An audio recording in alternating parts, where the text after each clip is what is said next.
Assembly అభ్యర్థుల్ని ప్రకటించడంలో అధికార YCP చాలా దూకుడుగా వ్యవహరిస్తుంది. ఆర్థికంగా కన్నా సామాజిక సమీకరణాలని ప్రధానంగా పరిశీలిస్తుంది. ముఖ్యంగా బీసీలకు ఎక్కువ ప్రాధాన్యత ఇస్తూ అభ్యర్థిత్వాన్ని వడపోస్తుంది. ఈ నేపథ్యంలో ఉమ్మడి ప్రకాశం జిల్లా కందుకూరు నియోజకవర్గాన్ని యాదవ్ సామాజిక వర్గానికి చెందిన బొట్ల రామారావు పేరుని దాదాపు ఖరారు చేసింది. ఇక ఇదే విషయంపై కందుకూరు వైసీపీ ఎమ్మెల్యే అభ్యర్థి రామారావుతో మా Amaravati bureau chief Krishna face to face. 2024 నేపథ్యంలో వైఎస్ఆర్ కాంగ్రెస్ పార్టీ అయితే అభ్యర్థులను ఖరారు చేయడంలో చాలా దూకుడుగా వ్యవహరిస్తుందని చెప్పాలి.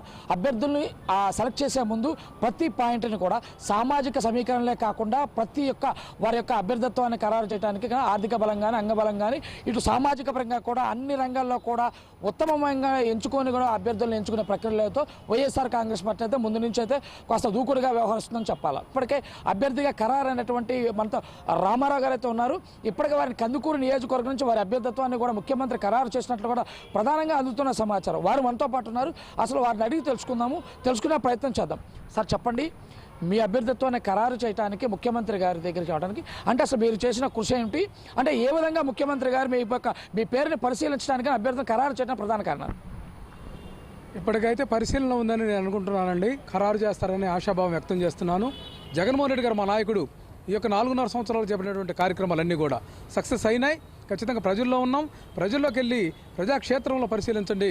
వాళ్ళని ఒక బఫూన్లాగా చూస్తున్నారు తప్పితే మరి రాజకీయ క్షేత్రంలో వాళ్ళకి ఏమాత్రం కూడా విలువ లేదని నేను విజ్ఞప్తి చేస్తున్నాను.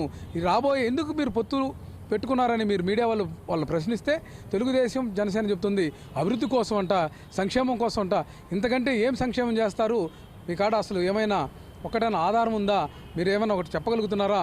జగన్మోహన్ రెడ్డి గారు ఇంకా రాబోయే ఎన్నికలకు సంబంధించినటువంటి నూతన మేనిఫెస్టోని ఇంకా ప్రకటించాలా, అది గుర్తుకు పెట్టుకోమని చెప్పి నేను జనసేన తెలుగుదేశానికి హెచ్చరికలు జారీ చేస్తున్నాను. కందుకూరు నియోజకవర్గంలో ఖచ్చితంగా వైఎస్ఆర్ కాంగ్రెస్ పార్టీ గెలిపించుకొని ఖచ్చితంగా అభ్యర్థిని గెలిపించుకుని ఎమ్మెల్యేగా జగనన్న కానుకగా ఇచ్చేదాకా కూడా విశ్రమించము.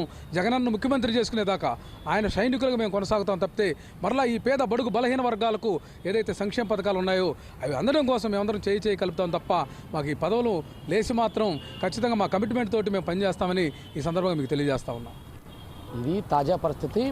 రాబోయే ఎన్నికల్లో ఏదైతే జగన్మోహన్ రెడ్డిని ముఖ్యమంత్రిగా చేయడానికి మేము కృషి చేస్తూ పాటు జగన్మోహన్ రెడ్డి గారికి కందుకూరు నియోజకవర్గాన్ని గెలిచి గిఫ్ట్గా ఇస్తానంటున్నారు మనతో రామారావు గారు. ఇది తాజా పరిస్థితి. Video journalist Krishnameda, Vijayawada.